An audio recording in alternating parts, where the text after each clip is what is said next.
Mais on dirait des enfants. Mais quelle horreur des enfants! Et il semblerait que les enfants n'aiment pas les sorcières. Non! Ils dévorent les sorcières. Les enfants dévorent les sorcières. Mais non, ils dévorent des histoires. Vous aimez les histoires, les enfants? Mais vous savez, nous sommes des sorcières conteuses. Nous allons vous raconter des histoires. Nous ne dévorerons pas. Promis, restez bien ici, on ne vous transformera pas en crapaud. Enfin, pas tout de suite. Et c'est parti pour des histoires qui ne font même pas peur. N'a pas peur. Allons, Allons-y. pour commencer, si on faisait un jeu de devinettes avec l'ABC de la trouille. Alors, je vais donner une lettre et il faudra essayer de trouver un mot, un nom de créature, quelque chose en lien avec nous, les sorcières, du moins notre monde. Alors, si je te donne un H. Ah ah! Un H comme le Hollandais volant. Et oui, le bateau pirate fantôme. Ou l'hydre, cette espèce de monstre avec plein de têtes et qui repousse. H comme... Attends. H. A. Halloween. Halloween, eh oui, Halloween. Alors, commençons par la nuit de Halloween. Écoutez bien.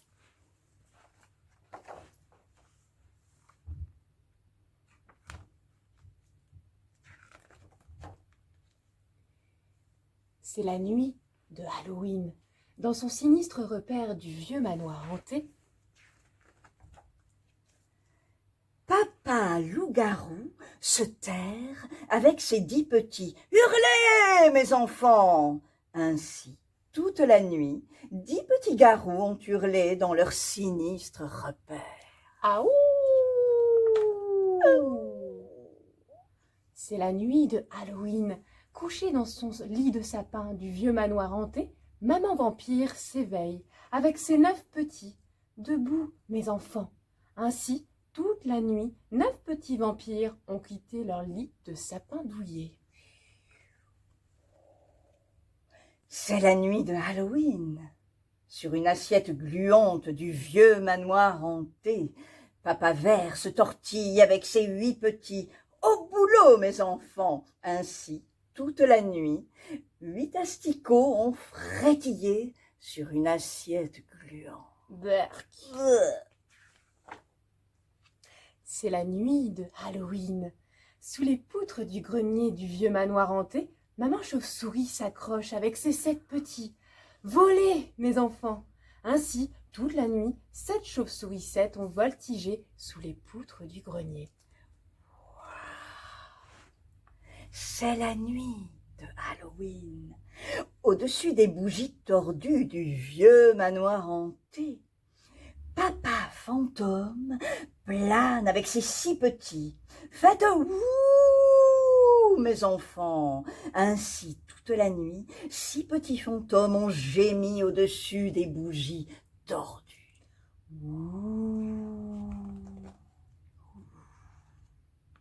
C'est la nuit de Halloween. Devant l'âtre béant du vieux manoir hanté, maman monstre joue avec ses 5 petits. À la chasse, mes enfants! Ainsi, toute la nuit, 5 petits monstres ont chassé devant l'âtre béant. C'est la nuit de Halloween.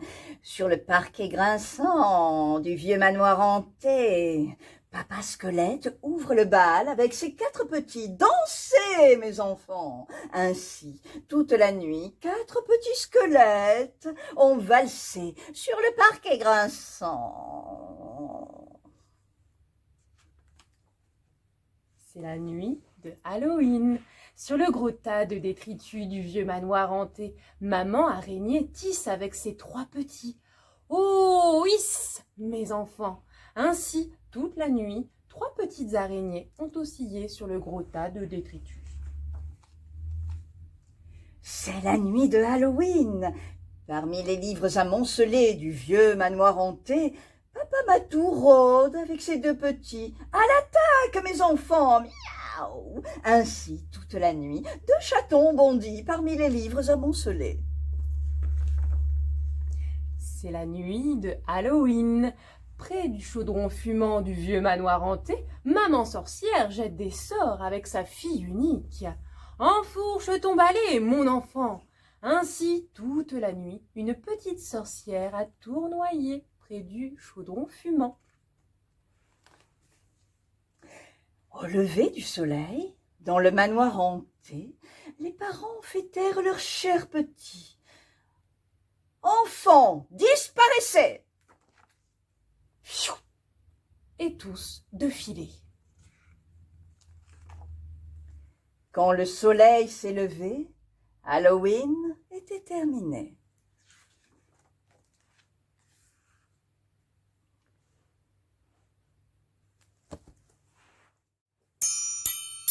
La parenthèse sorcière. Comment ratatiner les sorcières qu'on voit venir?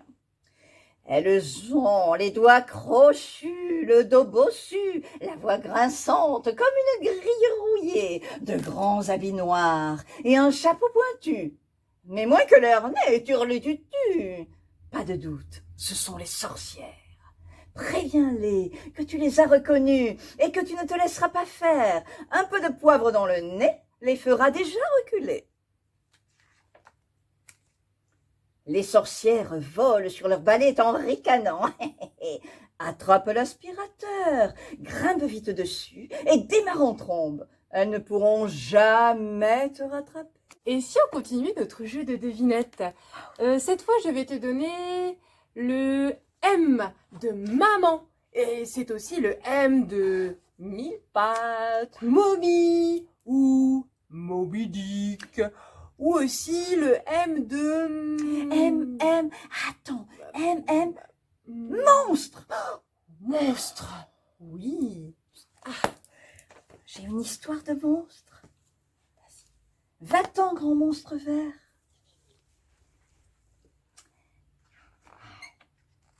Grand monstre vert à deux grands yeux jaunes.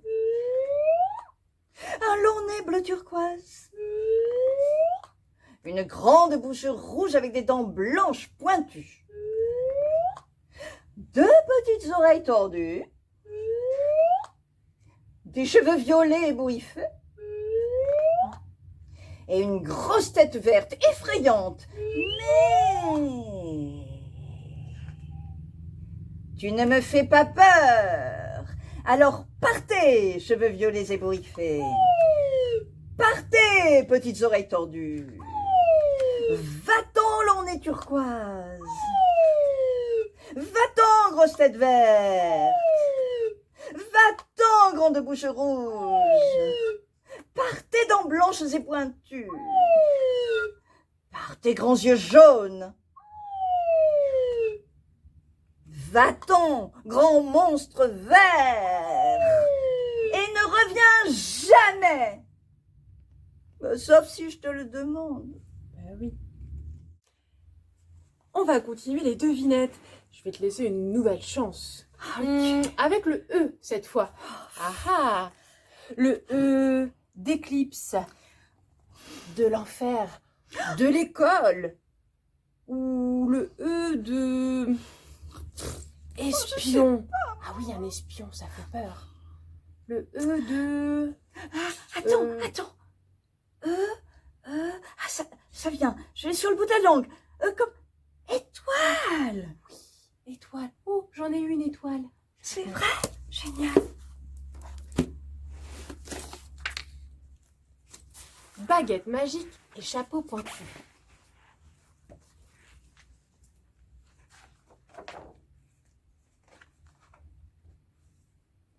Par les nuits étoilées, dans les bois, il y a des fées. Il y a aussi des sorcières. Bien sûr, les sorcières et les fées sont différentes. Alors, bien sûr, elles jouent à des jeux différents. Les sorcières jouent à des jeux de sorcières, comme transformer les princes en crapauds. Et les fées jouent à des jeux de fées, comme redonner aux crapauds leur forme de prince. Et il y a Clélia, qui n'est pas une fée, sans aucune étoile sur sa robe, qui a un chapeau trop pointue pour être une sorcière. Et, bien sûr, puisque les fées et les sorcières sont différentes, Clélia n'est pareille ni aux unes ni aux autres, mais un peu aux deux. Voilà pourquoi les sorcières et les fées ne la laissent jamais partager leur jeu. Clélia doit donc se contenter de les regarder quand elles se balancent au même arbre en deux groupes séparés, ou quand elles dansent tout en rond, mais pas dans la même direction. Parfois, elle lui demande d'arbitrer leurs courses et leurs duels, balais volants contre carrosses en citrouille tirés par des souris, baguettes crochues contre baguettes magiques. Et puis, une nuit, elles ont une nouvelle idée, faire une pyramide de sorcières et une pyramide de fées. Des deux, laquelle atteindra la voûte étoilée? Clélia en jugera. Une fois la dernière sorcière perchée, une fois la dernière fée installée, Clélia donne son verdict. « Vous êtes à égalité !» annonce Clélia d'en bas. « Impossible !» réplique-t-elle d'une seule voix. « Monte sur notre pyramide !» lui crient les sorcières. « Non, sur la nôtre !» rétorquent les fées. Alors, Clélia escalade l'échelle formée par les dos et les chapeaux des sorcières et des fées. « Viens de notre côté !» crient les fées. « Non, d'une autre !» ripostent les sorcières. Mais Clélia, qui n'est ni une fée, ni une sorcière, grimpe, grimpe, grimpe et grimpe encore. Elle finit par atteindre les étoiles. Elle les touche du bout de son chapeau, trop pointu pour être un chapeau de sorcière, si pointu qu'il les chatouille et les fait rire, rire, rire aux éclats. Les étoiles rient tellement qu'elles se décrochent du ciel et tombent dans une pluie d'étincelles. Elles tombent, tombent et tombent et tombent encore. Voici qu'elles écrasent les chapeaux pointus des fées. Voici qu'elles se collent aux robes des sorcières. Alors, cette nuit-là, dans les bois, on ne sait plus qui est fée, qui est sorcière. Parce que toutes, à commencer par Clélia au sommet des pyramides, puis chacune d'entre elles, du haut jusqu'en bas, tout en bas, se réjouissent d'être pareilles. Désormais, il y a des nuits sans étoiles, où les fées continuent leur jeu de fées, comme jouer de la musique avec leurs chapeaux qu'elles ont réussi à redresser. Et il y a des nuits étoilées où les sorcières continuent leur jeu de sorcières, comme raccrocher les étoiles dans le ciel. Mais, fée ou sorcière, ce que toutes préfèrent, c'est jouer à être Clélia, être, comme la plupart d'entre nous, un peu fée et un peu sorcière. Tu crois qu'un jour nous deviendrons des fées? Et pourquoi devrions-nous être Parce que autre j'en ai chose des que fois des marre sorcières? d'être sorcière. Et vous les enfants, vous préférez les fées ou les sorcières? Moi je parie qu'ils préfèrent les fées. La parenthèse sorcière. Comment ratatiner les sorcières rusées? Elle t'apporte une pomme empoisonnée, ne la croque surtout pas, faisant de la compote pour les asticots. Elles ouvrent une cage dorée et t'invitent à y entrer pour t'enfermer à double tour, et jusqu'à la fin de tes jours. Montre-leur que tu connais les bonnes manières. Laisse-les passer les premières. Voici une nouvelle lettre, le D. Ah ah, le D. Le D de dinosaure ou dentiste. Ça fait peur le dentiste aussi, hein. Il est effrayant. Le D de doudou ou le D de Dindon,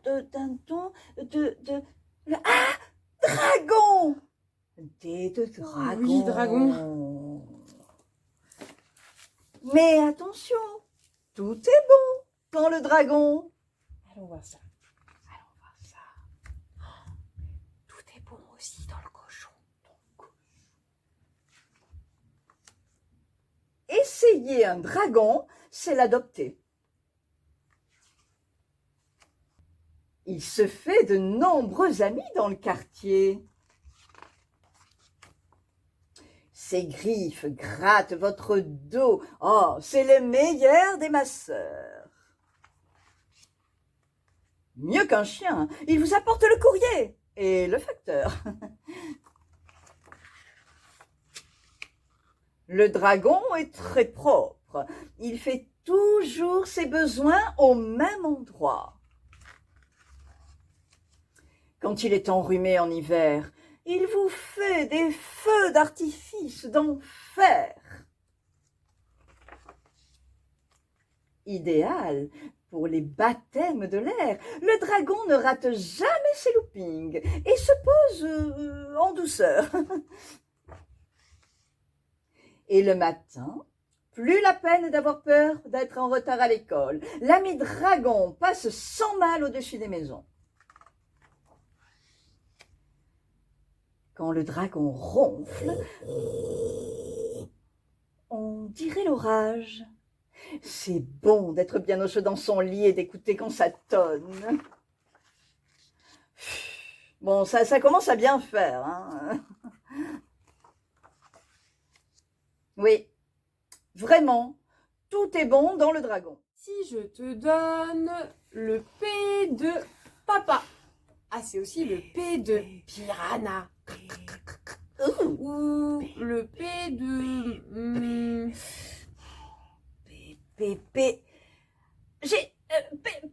Attends, potiron. Oh, c'est bon, le potiron.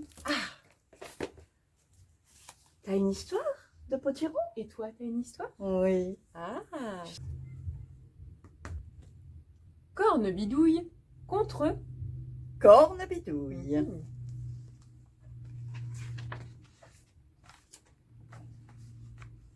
C'était un soir comme tant d'autres dans la maison de Pierre.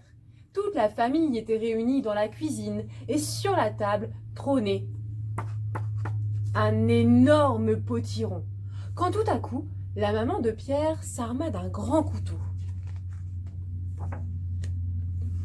« Non, maman, non, ne touche pas ce potiron !» supplia Pierre. « C'est la sorcière Cornebidouille !»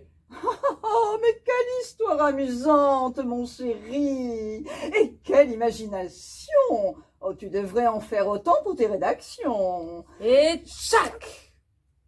Elle coupa le potiron en deux. Aussitôt, une odeur épouvantable se répandit dans la pièce. « Ça sent les toilettes bouchées !» s'étonna le grand-père. « Les chaussettes mal lavées !» poursuivit la grand-mère. Le caca de sanglier, rajouta Pierre en se tortillant sur sa chaise. Et puis quoi encore? Gronda le papa de Pierre.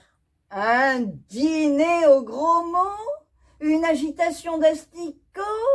Et une fois de plus une soupe sur le carreau? Allez mon fils, va dans ta chambre mon garçon. Zou. Marre de zut de crotte de bique, grommela Pierre en allant dans sa chambre. Les parents, c'est toujours pareil. Ça ne comprend rien du tout. Même pas capable de voir une sorcière dans un potiron. Et il s'endormit très fâché. C'est alors que vers minuit, une rumeur étrange s'éleva dans la cuisine. Oh, Tyrannus transforma Cornebidouille bis. De longues tiges se faufilèrent alors par la porte, rampèrent dans le couloir comme des serpents jusqu'à la chambre de Pierre, qui dormait profondément. Puis elles s'enroulèrent autour de lui et le tirèrent doucement vers la cuisine. Pierre crut que sa maman voulait le réveiller. « Non, maman, pas encore l'école. Laisse-moi dormir, s'il te plaît. » Mais arrivé dans la cuisine... Gougi, gougi, gougi, regarde qui est là, mon petit chéri. Oh s'écria Pierre en sursautant. Vous êtes deux maintenant? Eh oui, Zizi de Wistiti, tu ne connais donc pas le proverbe? Si en deux potirons découpés, sorcière sera dédoublée. Non, répondit Pierre en serrant son doudou contre lui. Et tu vas voir, espèce de prout de dromadaire, de quoi sont capables les deux sorcières quand elles sont en colère. Puisque décidément tu n'aimes pas la soupe, ce sera toi la soupe. Hein. Et nous te dégusterons de la tête jusqu'au croupion. Et tout en s'activant dans la cuisine, elles se mirent à chanter d'un même cœur. D'abord te ligoter comme un petit filet et remplir tes oreilles de 2 bouquets d'oseille, badigeonner ton dos de sauce à l'asticot et du caca de poux pour renforcer le goût, un zeste de sauterelle en guise de grain de sel et des crottes de nez pour bien te parfumer, te faire cuire à feu doux en mélangeant le tout et te servir très chaud avec quelques crapauds. Non, je veux pas, s'écria Pierre, dégoûté. Ça suffit, tête de merlan frit. Rouspéta l'une. Tu crois peut-être qu'on va te laisser le choix, espèce de crème d'anchois? Renchérit l'autre. Tu n'es qu'un vomi de coccinelle, un crachat de sauterelle, une face de vermicelle. Bravo, bravo, applaudit Pierre. Vous êtes vraiment super forte en gros mots. Mais la vraie cornebidouille était bien meilleure. La vraie cornebidouille, hein? S'exclama l'une. Mais c'est moi, évidemment. Tu plaisantes, Répondit l'autre. Tu n'es qu'une bouline de la brioche. Et toi, une faux folle de la cloche.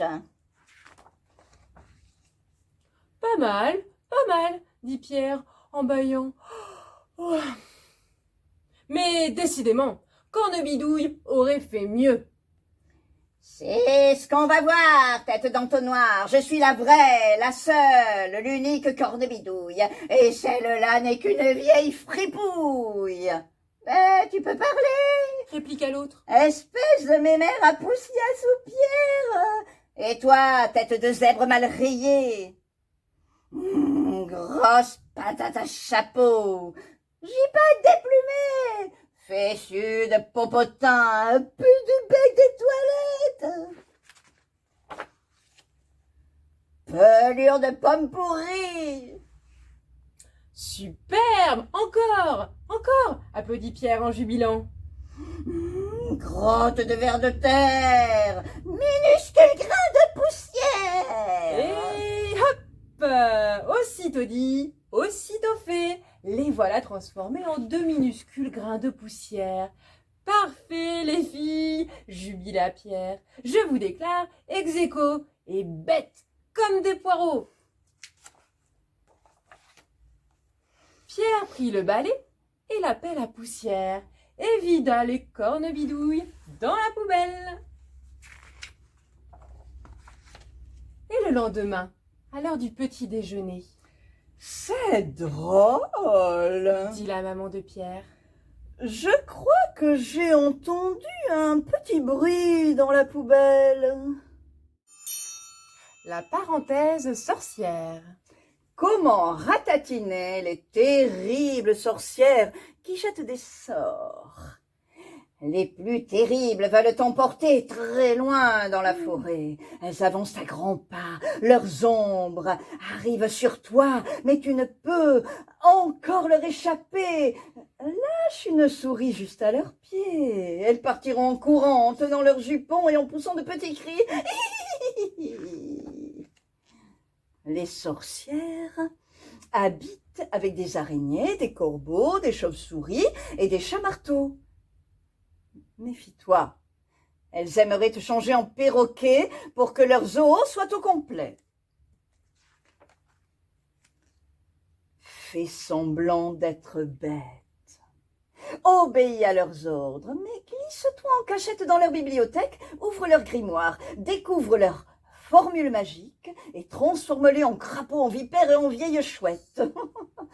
Si tu ne sais pas encore lire, découpe les pages et mélange tous les mots. Elles s'en mêleront dans leur formule et deviendront minuscules. Et par ici, une nouvelle devinette. Si je te donne le N de nuit. Le N aussi de Nosferatu, ninja. Le N de...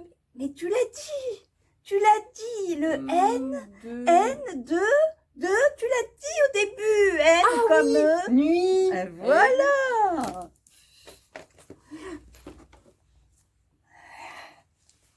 La nuit, dans mon lit.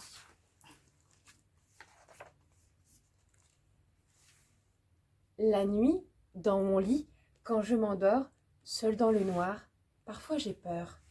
Si j'entends un bruit, je frémis. Qu'est-ce que c'est? Serait-ce les 8 pattes velues d'une araignée qui pianoteraient sur les lattes du plancher? Ou bien un monstre aux doigts crochus qui du placard chercherait à s'échapper? Ou un effrayant hibou dont le lointain ululement percerait mes tympans? Ou peut-être un brigand, un voleur, qui sans aucune frayeur s'introduirait chez moi, embarquant ma tirelire sous son bras? Ou ce portrait intimidant accroché dans l'escalier dont je redoute en l'observant que ses yeux se mettent à bouger?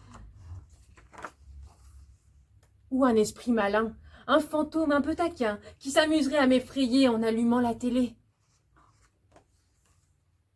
Ou un dangereux chevalier un peu furieux et très armé qui déboulerait dans notre appartement, égaré dans les couloirs du temps?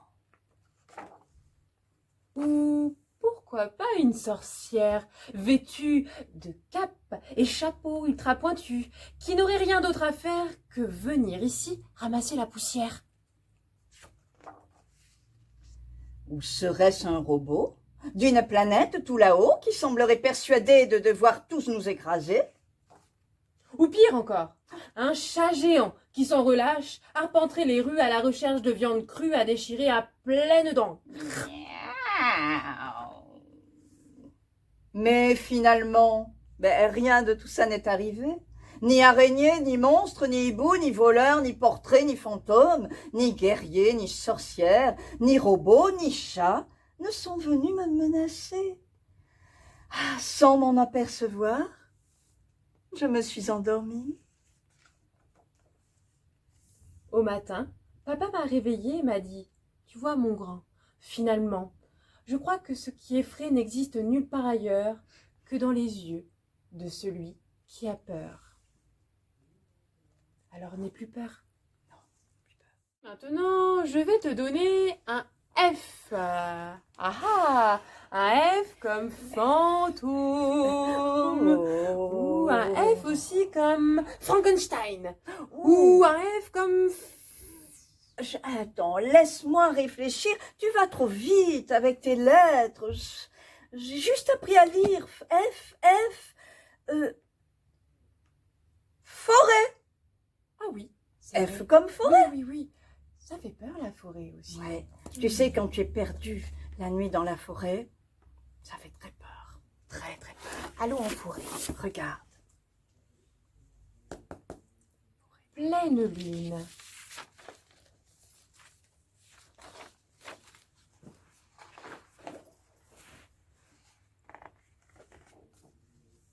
C'est une nuit de pleine lune. Le loup ouvre les yeux. Entre les feuillages, le renard sursaute. Quel est ce bruit qui réveille ainsi les habitants de la forêt? Le hibou s'envole, toutes ailes déployées. Est-il en danger? Les cerfs sont aux aguets. Le mystère reste entier. Au clair de la lune, la chauve-souris jaillit. Partout dans la nuit résonnent ces petits cris. Le sanglier se met à grogner. Il est inquiet. Ses petits sont sortis jouer.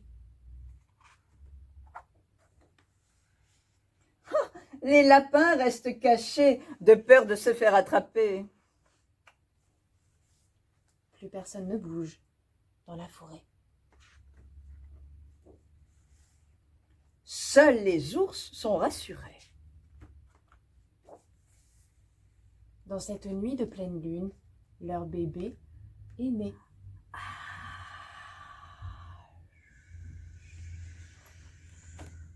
Prête?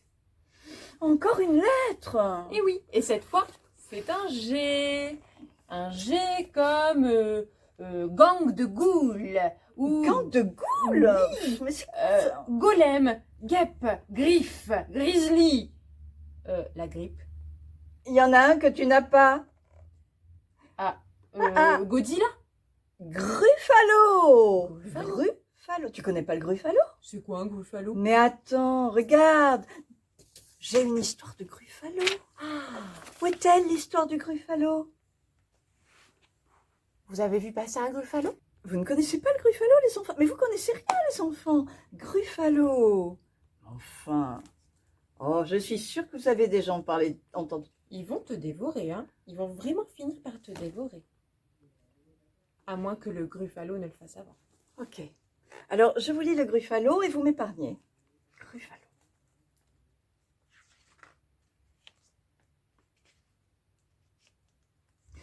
Une petite souris se promène dans un bois très sombre.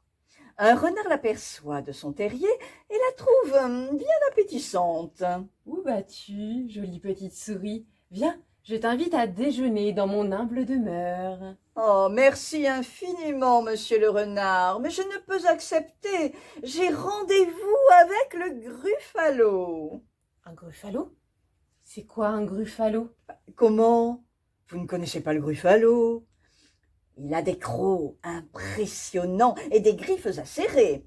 Et ses dents sont plus coupantes que celles d'un requin. Où avez-vous rendez-vous? Ben, ici, près des rochers. Et son plat préféré, c'est le renard en cocotte. Le renard en cocotte? Vraiment? Bon, eh bien, salut, petite souris. Pauvre vieux renard, il ne sait donc pas que le Gruffalo n'existe pas. La petite souris continue sa promenade dans le bois très sombre. Un hibou l'aperçoit du haut de son arbre et la trouve bien appétissante. Où vas-tu, jolie petite souris? Viens, je t'invite à prendre le thé dans mon nid. Merci infiniment, monsieur le hibou, mais je ne peux accepter. J'ai rendez-vous avec un Gruffalo. Un gruffalo? C'est quoi un gruffalo? Mais comment? Vous ne connaissez pas le Gruffalo? Ses genoux ont des bosses, ses orteils sont tout crochus, son nez porte une affreuse verrue. Et où avez-vous rendez-vous? Ici, au bord de l'eau, et son plat préféré, c'est le hibou en sirop. Le hibou en sirop? Excusez-moi, mais je dois partir. Salut, petite souris. Pauvre petit hibou, il ne sait donc pas que le Gruffalo n'existe pas. La petite souris continue sa promenade dans le bois très sombre. Un serpent l'aperçoit et la trouve bien appétissante. Où vas-tu, jolie petite souris? Viens, je t'invite à une fête dans mes appartements. Merci infiniment, monsieur le serpent, mais je ne peux accepter. J'ai rendez-vous avec le Gruffalo. Un gruffalo? Hmm, C'est quoi un gruffalo? mais comment? Vous ne connaissez pas le Gruffalo? Ses yeux sont orange, sa langue est toute noire, son dos est couvert mais d'affreux piquants violets. Et où avez-vous rendez-vous? Ici, sur la rive. Et son plat préféré, c'est le serpent aux olives. Le serpent aux olives? Oh, mais j'y pense. Je suis attendue. Salut, petite souris. pauvre vieux serpent, il ne sait pas que le Gruffalo. Mais quel est ce monstre? Avec ses crocs impressionnants, ses griffes acérées, ses dents plus coupantes que celles d'un requin, ses genoux ont des bosses, ses orteils sont tout crochus, oh, son nez porte une horrible verrue, ses yeux sont oranges, et sa langue toute noire, son dos est couvert d'affreux piquants velus. Au secours, à l'aide, un Gruffalo! Une petite souris, mon plat préféré. Tu seras succulente sur un lit d'artichaut. Succulente? Mais ne dites plus jamais ce mot. Je suis la terreur des bois. Suivez-moi et vous allez voir, tout le monde tremble devant moi. Parfait. Voyons ça. Passe la première, je te suis. Tout à coup, le Gruffalo murmure. J'entends siffler dans l'herbe, par ici. C'est un serpent, dit la petite souris. Bonjour, mon ami. Le serpent regarde du coin de l'œil le Gruffalo. Oh ciel! Salut, petite souris.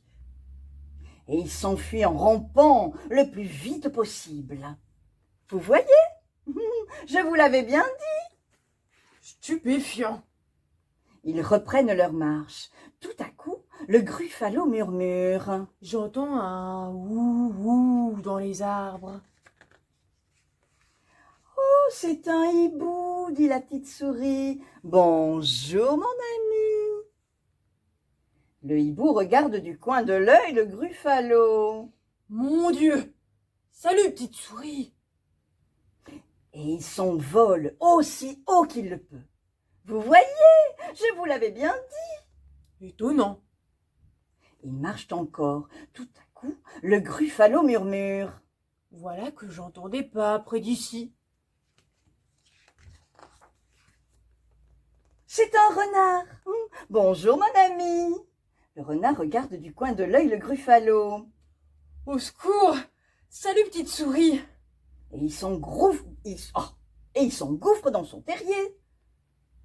Alors, triomphe la souris. Vous voyez bien, tout le monde tremble devant moi. Et maintenant, j'ai très faim. Et mon plat préféré, c'est le Gruffalo. Le Gruffalo? Oh, salut, petite souris. Et l'affreuse créature se sauve en courant. Ah, la paix règne dans la forêt, très sombre. La petite souris, assise sur son rocher, savoure tranquillement une noix délicieuse. La parenthèse sorcière.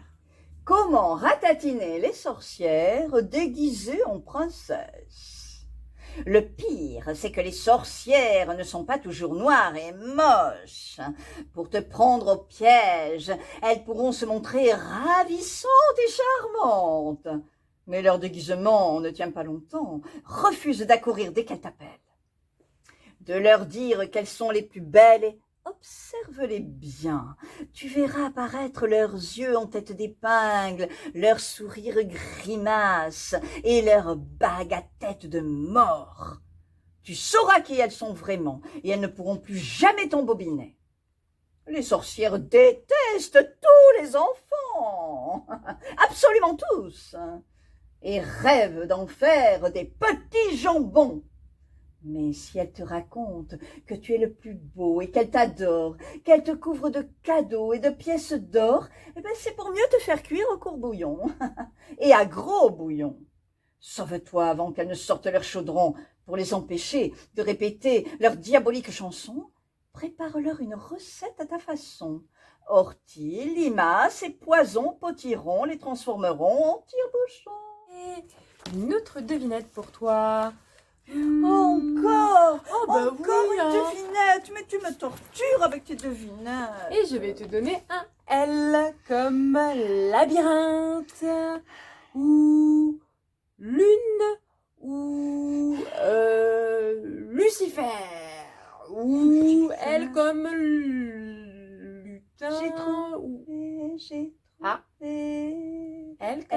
fameux loup.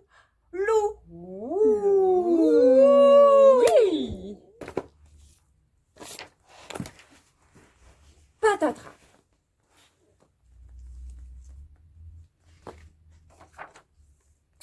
Oh là là, il n'a pas l'air content, l'animal.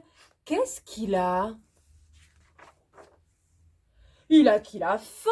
C'est un loup, un méchant, pas un gentil, un gros méchant même. Ah, mais il aimerait bien ça, être gentil. Mais avec qui? Personne ne l'aime. On se moque de lui, on lui fait des farces. Bon, c'est vrai, il n'est pas aussi gentil qu'il le voudrait, mais il n'est pas non plus aussi méchant qu'il le pourrait. Il ne joue au gros méchant que quand il a faim. Là, attention, il a l'air rigolo comme ça, mais il ne faut pas s'y fier. Il a méchamment faim. C'est un glouton, un gros glouton. Normalement, un terrier plein de carottes, c'est plein de lapins. Il devrait y en avoir partout, des lapins. C'est bizarre. Où sont-ils? C'est l'heure du déjeuner. Ils devraient tous être à table. Il a faim, le loup. Il a encore plus faim que tout à l'heure. C'est un goinfre, c'est un sauvage, c'est une bête. Il n'aime rien, ni personne. Ah, si. Il aime bien faire joujou, mais personne ne veut jamais jouer avec lui. Évidemment, personne ne l'aime. Tiens, aujourd'hui par exemple, c'est son anniversaire. Qui y a pensé? Personne. C'est un mal-aimé. On le fuit, on l'ignore. Ça le rend tout triste. Il en pleurerait. Le voilà. Patatras, le voilà par terre. Joyeux anniversaire le loup, joyeux anniversaire et tout et tout. Oh là là, il a l'air content le loup, heureux, ça c'est un bel anniversaire. Attention, nous sommes dans les dernières devinettes. Et... Encore Oh ben encore, cette fois c'est facile, c'est un B. Le B de Belphégor, bombe, ou bandit, ou bouton.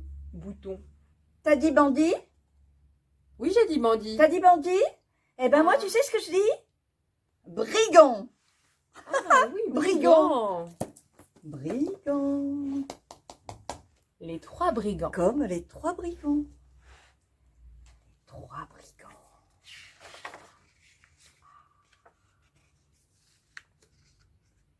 Il était une fois trois vilains brigands avec de grands manteaux noirs et de hauts chapeaux noirs. Le premier avait un tromblon, le deuxième un soufflet qui lançait du poivre et le troisième une grande hache rouge. La nuit, au clair de lune, ils se tenaient cachés au bord de la route. Ils faisaient peur à tout le monde. Lorsqu'ils apparaissaient, les femmes s'évanouissaient de frayeur, les chiens filaient ventre à terre, et les hommes les plus courageux prenaient eux-mêmes la fuite. Si des voitures passaient, ils soufflaient du poivre dans les narines des chevaux, et naturellement, les voitures s'arrêtaient. Alors, ils démolissaient les roues. Puis, avec le tromblon, ils menaçaient les voyageurs et les dévalisaient. Leur cachette était une caverne en haut de la montagne. C'est là qu'ils transportaient ce qu'ils avaient volé. Ils avaient des coffres pleins d'or, pleins de perles, de bijoux et de pierres précieuses. Mais voilà qu'une fois, par une nuit très sombre, ils attaquèrent une voiture où il n'y avait qu'un seul voyageur. Et c'était une pauvre petite fille qui s'appelait Tiffany. Elle était orpheline et se rendait auprès d'une vieille tante Grognon chez qui elle allait vivre désormais. Oh, cela ne lui plaisait pas du tout. Et elle fut bien contente quand tout à coup les 3 brigands se dressèrent devant elle. Comme il n'y avait dans la voiture rien d'autre à prendre que Tiffany, ils l'emportèrent précieusement dans leur caverne. Là, ils lui firent un lit moelleux. Le lendemain, quand Tiffany s'éveilla, elle vit des coffres remplis de trésors. « Mais qu'est-ce que vous faites de ça ?» demanda-t-elle aux brigands. Ceux-ci se regardèrent, tout étonnés. Jamais ils ne s'étaient demandé ce qu'ils pourraient faire de toutes ces richesses.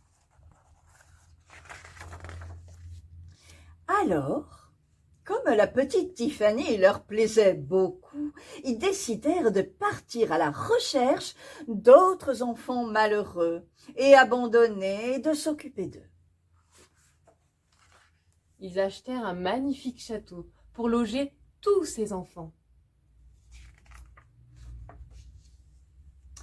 Chaque enfant reçut un chapeau et un manteau, et le chapeau était comme ceux des brigands, mais rouge.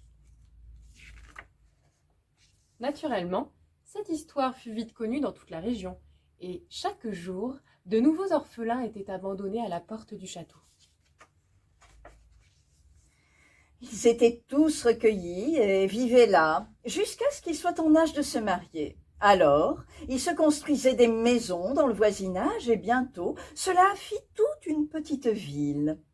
Tous ses habitants portaient un manteau et un chapeau rouge.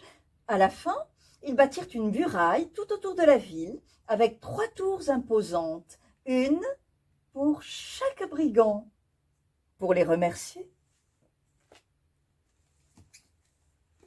Ils sont généreux, ces brigands, parfois. Oui, Comme nous, les sorcières. Attention, attention, j'ai une lettre. encore Oh Mais tu râles Mais qu'est-ce que tu beaucoup. m'embêtes avec toutes tes lettres? Je suis sûre que ça ennuie les enfants. Non, ah non, bon, ben ok, encore une lettre. Hein. Et c'est parti avec le S. Le S. De squelette. De scorpion. Oh, Serpent. Haha. S, S comme sorcière, sorcière aussi. S comme saucisse. Saucisse. Saucisse. Saucisse. Ah. Où est passée saucisse? Saucisse. Mais où est passée saucisse? C'est pourtant l'heure d'aller se coucher. Il est peut-être dans le salon avec Moustache. Ah non. Il est peut-être dans la cuisine avec Grumeau. Non plus.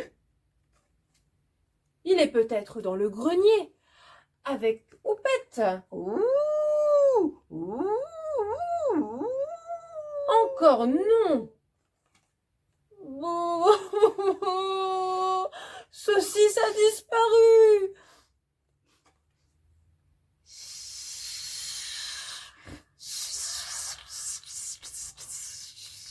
Saucisse, c'est donc ici que tu étais cachée. Je t'ai cherché partout. Vraiment, tu exagères.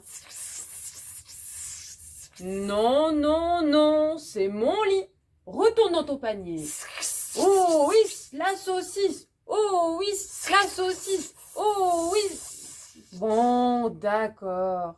Tu peux rester, mais pour cette nuit seulement. Ouh, ouh, ouh, ouh, miaou. Bonne nuit, mes doudous. Bonne nuit. Tada! La dernière devinette. Encore une devinette. T'es pas très joueuse quand Bon, même. ben hein. non, mais les lettres, c'est pas mon truc. Allez, on termine avec le C. Ah ah! Le C de chat, de cyclope, de crocodile.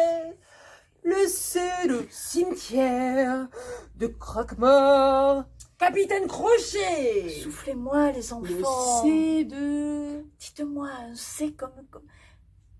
Il y en a un qui m'a soufflé. Il y a un enfant qui m'a soufflé. Tu sais ce qu'il m'a dit? Ah. Chouette. C'est comme chouette. Oui. Et comme le bonheur des chouettes.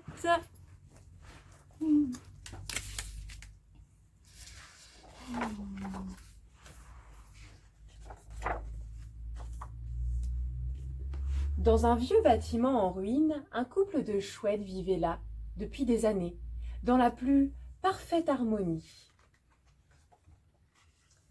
À quelques pas de là s'étendait une basse-cour où poules, dindons, paons, oies, canards ne pensaient qu'à boire et à manger. À peine était-il repu qu'il se prenait de bec, et il en allait ainsi tout au long de l'année. Un beau jour, le paon aperçut les deux chouettes dans leur repère. À son grand étonnement, elles ne se disputaient pas. Serait-elle heureuse? Toute la basse-cour lui proposa d'aller s'enquérir du secret de leur bonheur. Le paon accepta cette mission et s'inclina bien bas. Il s'en alla dans toute sa splendeur en se pavanant. Arrivé sur les lieux, il déploya sa magnifique roue, fit frissonner ses plumes et, de ses pattes, gratta la terre pour se faire remarquer. Les chouettes écarquillèrent leurs grands yeux, surprises par l'objet de sa visite. Elles lui dirent « Cher paon, rassemble donc ici tous tes amis. Nous leur livrerons le secret de notre bonheur. »